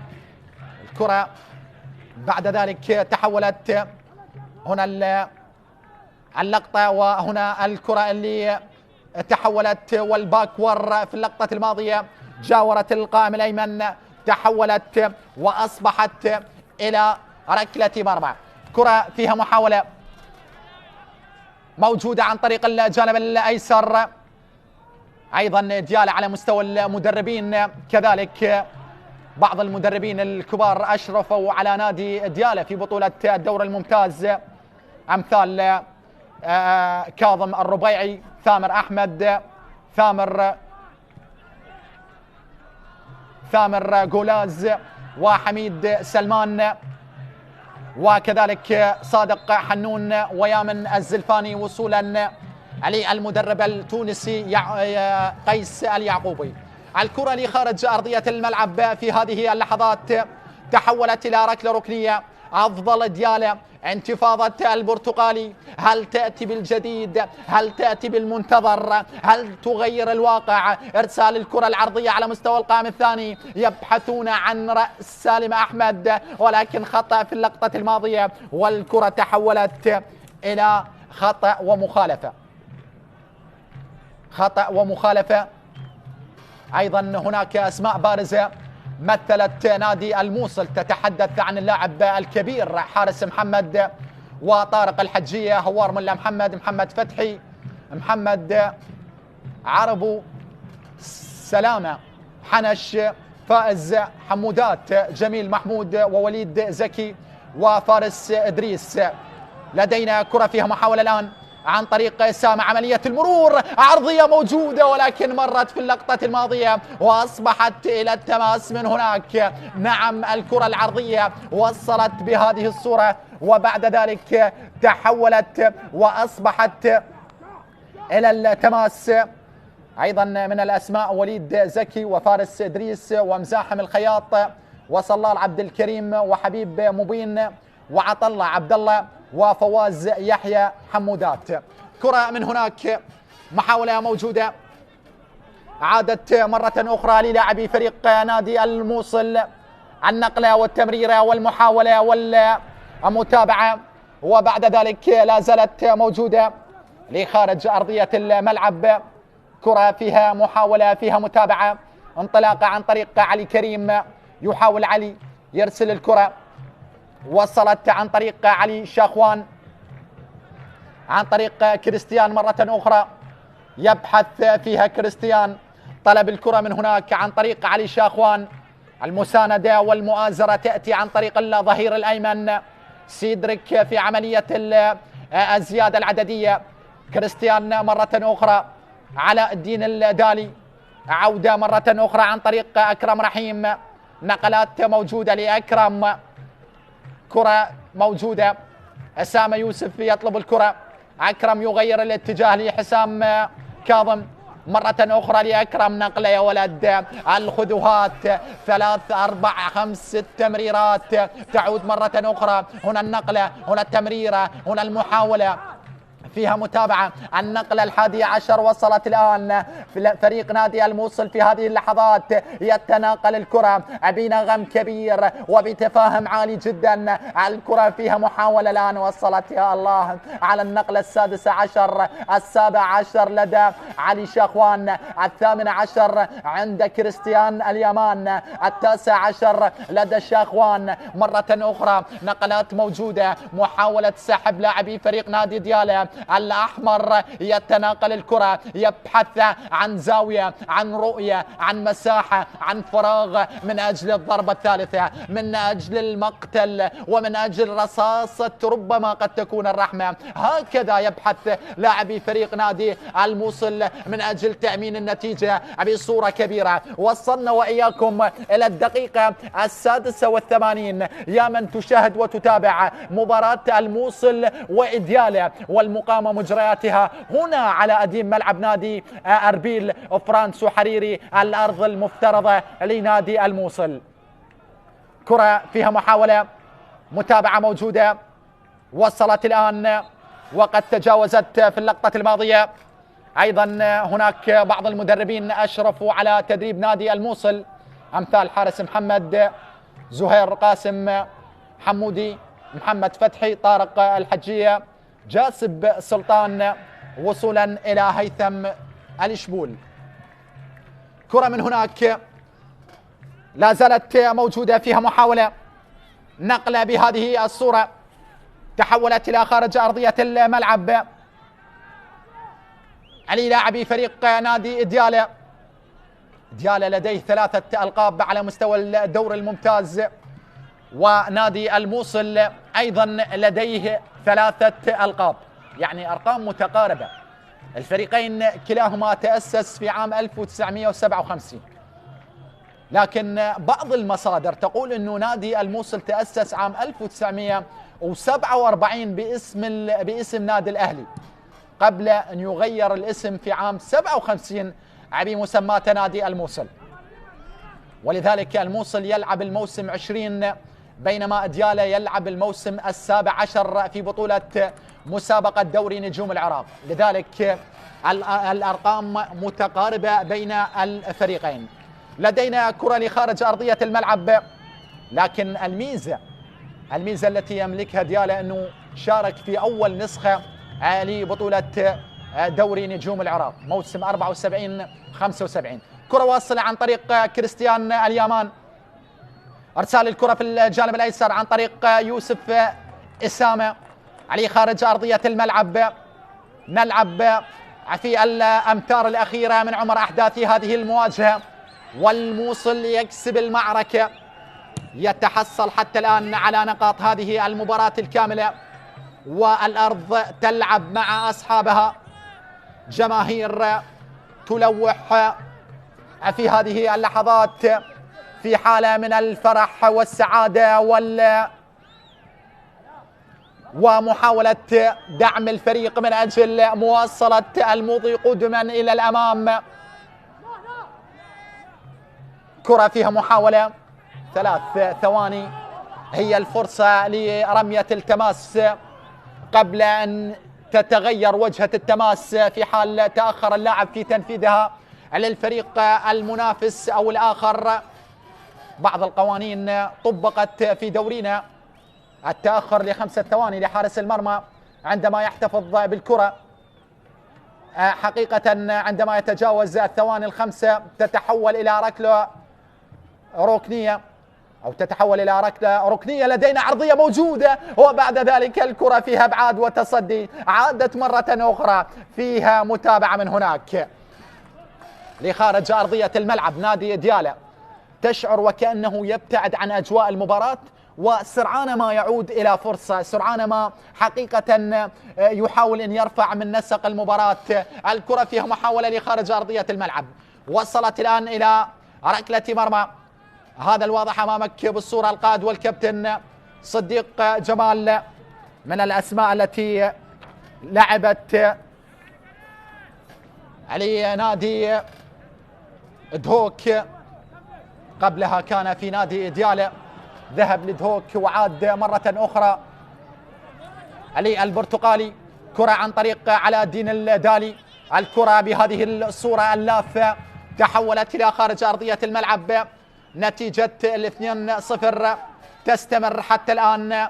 شوط المباراة الثاني لم يأتي بالجديد، المدربين كلاهما زج ببعض الأسماء، وكلاهما دفع بمجموعة من الأسماء من أجل تغيير واقع النتيجة، خصوصا وأنه نادي ديالى كان يبحث عن التذليل، العودة للتعديل، ولكن يبدو وكأن الأحلام قد تبددت في هذه اللحظات. الكرة موجودة، محاولة واصلة الآن، ديالى فيها محاولة تسديدة، ولكن الاستماتة الدفاعية عادت مرة أخرى. الكرة موجودة، نقلة من هناك، البحث مستمر، عرضية، من يتابع الآن؟ محمد خضير، الوقوف على الكرة، انتظار تمركز الزملاء، عودة لعلي كريم، لافة على مستوى القائم الثاني، ولكن التسديدة لخارج أرضية الملعب. وصلت في اللقطة الماضية 4 دقائق من الوقت المضاف. سنلعب حتى الدقيقة 94 من عمر أحداث هذه المواجهة. لا زال الموصل لم ينتصر، وديالى لم يخسر حتى الآن.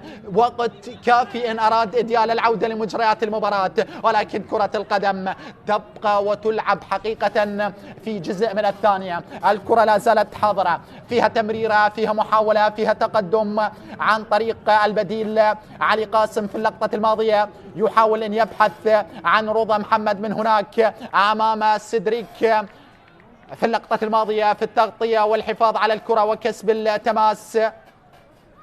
تماس موجود، كرة نقلت ومررت. علي شاخوان واحد من رجال هذه المباراة، قدم مباراة كبيرة. كرة تحولت في اللقطة الماضية، عادت فيها محاولة، فيها متابعة عن طريق محمد معا. ارسال الكرة الأمامية لا زالت موجودة في هذه اللحظات. صافرة وورقة صفراء، هي السادسة ربما للاعبي فريق نادي ديالى. هذه المرة علي قاسم ينضم إلى قائمة المنذرين.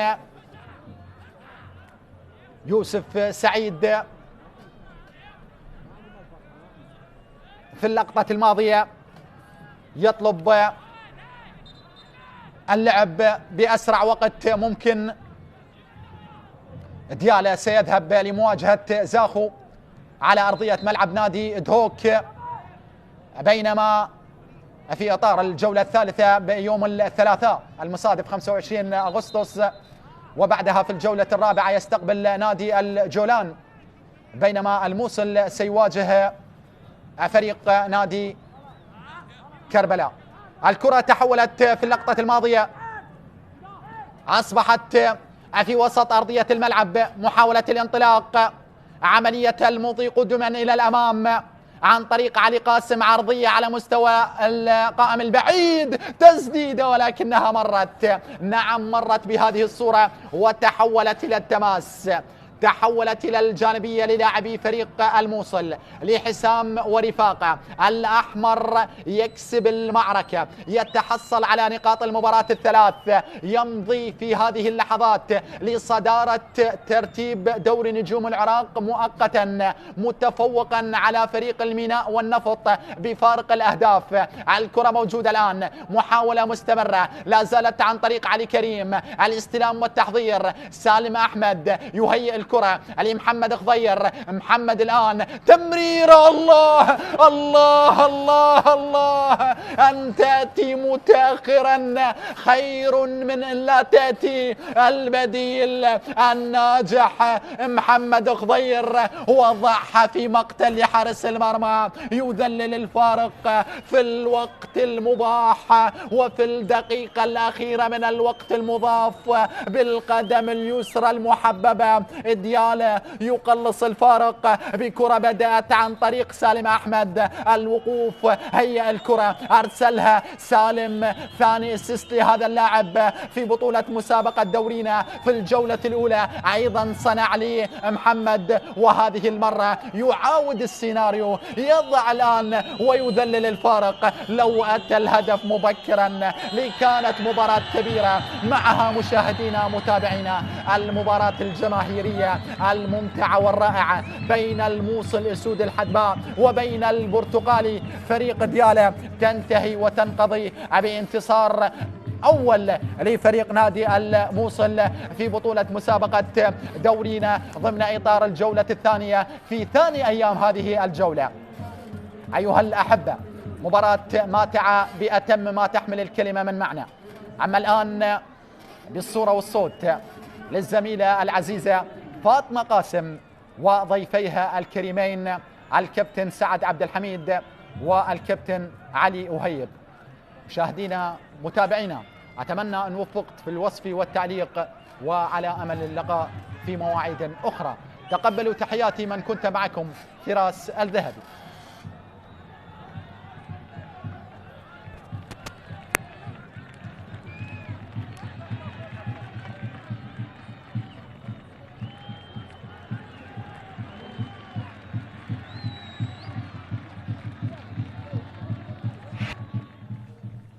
شكرا للزميل فراس الذهبي. إذن تنتهي المباراة بفوز الموصل بهدفين مقابل هدف على ديالى. بعد الفاصل.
أهلا بكم من جديد. إذا تنتهي المباراة بفوز الموصل الذي فرض تقدمه منذ الشوط الأول بتسجيل هدفين، ثم تمكن ديالا من تقليص الفارق بتسجيله هدفه الوحيد في هذه المباراة في الدقائق الأخيرة من الوقت الإضافي.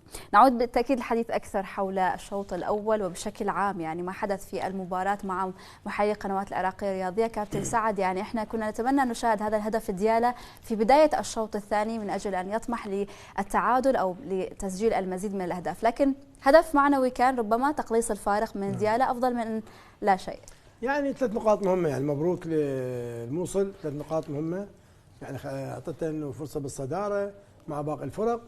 يعني شوفي احنا تمنينا يكون اداء مستوى افضل، يعني الشوط الاول كان مستوى افضل للموصل، لعب وقدم وقدر هدفين خلال يمكن دقيقتين هدفين، لكن انا اعتقد ووجهه نظري انه التغييرات ادت برجوع مستوى في نادي الموصل، يعني بعض اللاعبين نعم. يعني خروج جيلان، خروج صناطي، خروج محمد قاسم، ميدرنده للاصابه، ايضا خروج سيمون امين اللي كان لاعب متميز خلال الشوط الاول. نعم. هو اللي كان الممول في عمليه تدوير الكره، في عمليه البناء الهجمه كان الشوط الاول، لكن الشوط الثاني اعتقد التغييرات ما كانت موفقه، لكن هذا بعد راي مدرب.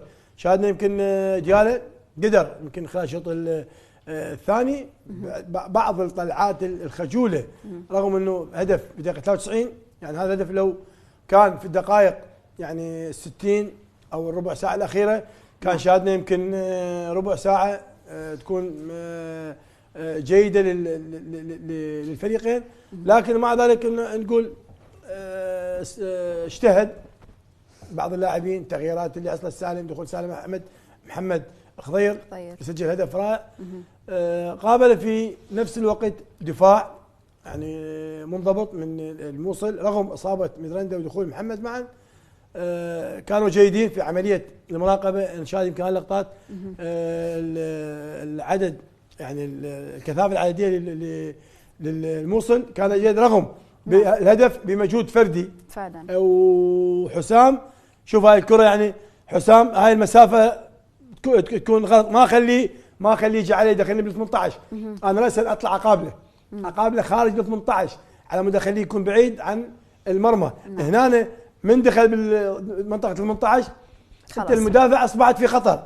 اما ركله جزاء العرقله اللي تقوم بها او من يراوغك ويلعب كره بالقدم اليسار او حتى عرضيه، ممكن العرضيه، وهذا ما حصل. يمكن حتى بعض الحارس ايضا نعم تحمل جزء ان الكره كانت يعني قريبه، وما شاء الله يعني مهدي هاشم طول كبير، يعني طول نقول كبير صح. لكن مع ذلك 3 نقاط مهمه للموصل في 3 مباريات. ديالا عليه يمكن اليوم دائما نتكلم الانسجام، دائما نتكلم لاعبين يمكن 9 لاعبين او اكثر يلعبون سوا لاول مره. هاي مشكله، يراد فتره، يراد مباراه 4 5 6 مباريات. المدرب بعد مدرب جديد، تطبيق افكاره، الامور الفنيه، الواجبات، هاي كلها يراد له مساله وقت. ف3 نقاط كانت جيده للموصل في هذه المباراه. نعم. ايضا محمد خضير تالق في هذا الشوط، ويعني اظهر بانه بديل الناجح لفريق ديالا في كل الاوقات، مع في المباراه السابقه وفي هذه المباراه ايضا. نعم. بدايه مبروك لفريق الموصل، 3 نقاط مهمه جدا في بدايه مشواره. يمكن الان هو من الفرق المتصدره، وحظ اوفر لفريق ديالا اللي يمكن تعود بشكل كبير جدا منذ المباراه الاولى حتى المباراه الثانيه ان يزج بالبدلاء عسى ولعل ان يغيروا من حظه او من طريقه لعبه واداء. لذلك ديالا اليوم هذا هو ديالا، لم يكن بالموعد، لم يكن مميزا بحالته الدفاعيه ولا الخططيه، لذلك لم تكن هناك هجمات كثيره. محمد خضير الى متى انت تستعين بورقتك الرابعه؟ محمد خضير وسالم احمد في الشوط الثاني، وممكن راح تستمر هذه الثنائيه حتى نهايه الدوري، وهذا خطا كبير جدا من قبل المدرب. مفترض انت تنزل بافضل ما لديك من لاعبين حتى تثبت للاخرين انه فريقك فريق مميز جيد. ديالا اليوم بلا انياب حقيقه، حتى هدف محمد خضير مجهود فردي، بموجود فردي ممكن هناك فردية. تساؤل كبير نعم. ايضا من حارس المرمى استطاعت ان يتعامل معه بشكل او باخر، لكن هناك التساؤل ايضا هيثم استعجل بشكل كبير جدا باخراج كل اوراق لعبه او اوراقه المميزه، من جيلان الى محمد قاسم الى سيمون، يعني صوري الكم المميز من لاعبي اللي كانوا هم نقطه التحول في الشوط الاول، شالهم خلال النصف الساعه الاولى من الشوط الثاني. ممكن هو لديه رؤيه ولديه واجب، لكن كان بالامكان ديالا اذا ما كان هناك وقت باستطاعت ان يرجع المباراه. انت فقدت، نعم زجيت بعلاء الدين الدالي كمهاجم مميز، لكن علاء فقد الممول الحقيقي اللي باستطاعته ان يوصل على هو ياخذ الكره حتى يصل للمرمى. لا نعم. هو بحاجه اصبح لديه ادوار كثيره يعني. نعم لذلك انا اشوف انه الموصل يعني لعب بالشوط الاول بشكل جيد. نعم ممكن الاصابات ايضا لميدراندا اثرت عليه بشكل كبير. المباراه مباراه الشوط الاول اللي اغتنمها الموصل بشكل مميز. شوف هذه الكره، نعم الكره راح يلعبها علاء، ينتظر اللاعب بشكل جيد ولا شوف يروح علاء هو بحاجه الى من يموله في منطقه الجزاء حتى يسجل الاهداف. رجله حلوه على الهدف، امكانياته مميزه، لكن فقط كل العناصر اللي باستطاعتها ان توصل الى المرمى، وصار هو صانع لعب. لذلك اشوف انه هذه المباراة مع فريق ديالي اليوم المتواضع ممكن، لكن عندك مباريات أقوى وأصعب من الممكن أنه لا تخرج بهذه النتيجة. لكن نقول بالنتيجة النهائية أنه حصد النقاط في بداية الطريق شيء مهم جدا، وهو الأهم لبقية المدربين. نعم طبعا نادي الموصل أمام مباراة مع كربلاء في الجولة القادمة، وبعدها أمام الشرطة. هو اليوم في هذه المباراة عندما استخدم الصفقات التي جلبها في هذا الموسم نجحت بشكل كبير خلال الشوط الأول، وهو يعني تمكن من إدراك غيابهم سيكون مؤثر في الشوط الثاني، بالتالي ربما سيكون الاعتماد الأكبر عليهم في المباريات القادمة. لا شوفي انت لاعبين دائما اصحاب الحلول الفرديه والعناصر المؤثره بالفريق انت ما تقدر تستغني عنهم دفعه واحده، يعني لاعب او لاعبين على الاقل على الاقل.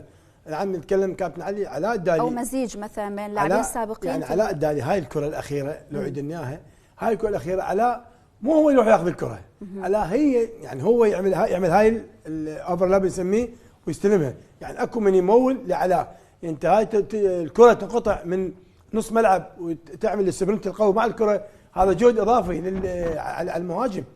احنا اليوم المهاجم اذا يصير قريب على منطقه 18 وداخل نسميه البوكس راح يكون في وضع جاهز، في وضع البدني يكون ماله جيد ممتاز على مود يسجل. انت الان من تسوي السبرنت حوالي يمكن 60 يارد او اكثر، زين هاي بالاخير وين راح التركيز مالك وين تروح على المرمى طبعا. يعني حتى الحركه اللي عمل الاوفرلاب ياسين لاعب السوري، يعني على الاقل علاء لو شويه شلون نقول التحكم بالكره بشكل افضل كان هو يقدر يسجل هدف. لان من سوى اللاعب هذا اللي راح اسمه دخل الامام اخذ وياه مدافع، تبقى المسافه المساحه انفتحت امامك وتقدر تسدد على منطقه ال 18. يعني اليوم اكيد يمكن بعض الاحيان تغير الاحسن للافضل رؤيه مدرب ومحترمه، لكن بعض الاحيان اكو عناصر انت اليوم علي شخوان بقى لوحده، يعني خرجت اللاعبين اللي كانوا معاه الشوط الاول. سيمون امين كان ممتاز يعني مع اكرم رحيم، انت اليوم اللي تخلي اكرم لوحده ما راح يقدر، اكو لاعب مكمل لاعب فعلا. هذا اللاعب هجومي بمواصفات هجوميه يقدر يلعب يؤدي. هذا اللاعب اكرم يمكن كان حتى مع نفط ميسان ادواره دفاعيه كان ممتاز صحيح. بعد انت من الشيل هذا اللاعب والشيل اللاعب الثاني، اصحاب المهارات الفرديه واللعب الفردي اللي قد يكون هدف من عنده اكيد راح يسبب لك مشاكل، وهذا ما حصل. ايضا اصابه ميدراندا من افضل اللاعبين الموسم الماضي، كان مدافع ممتاز عنده امكانيات كبيره جدا في القطع في المراقبه للخصم، لكن اصابته يعني ان شاء الله ما تكون اصابه ايضا اثر على الوضع الدفاعي. وشاهدنا يمكن الكرات الاخيره العرضيه الكرات اللي بالراس كان اللاعبين ديالا اكثرها هم يستحوذون عليها. مع ذلك انه المباراه 3 نقاط يعني جدا مهمه كانت للموصل في هذه المباراه. نعم. طيب احنا اكيد يعني مستمرين معكم، لكن سنعود اليكم بعد ساعه من الان. اشكركم مؤقتا الكابتن سعد عبد الحميد والكابتن علي وهيب، لكن لا تذهبوا بعيدا، سنعود اليكم عند الساعه 8:30 مباراه القرمه والشرطه ضمن مباريات هذه الجوله. الى اللقاء.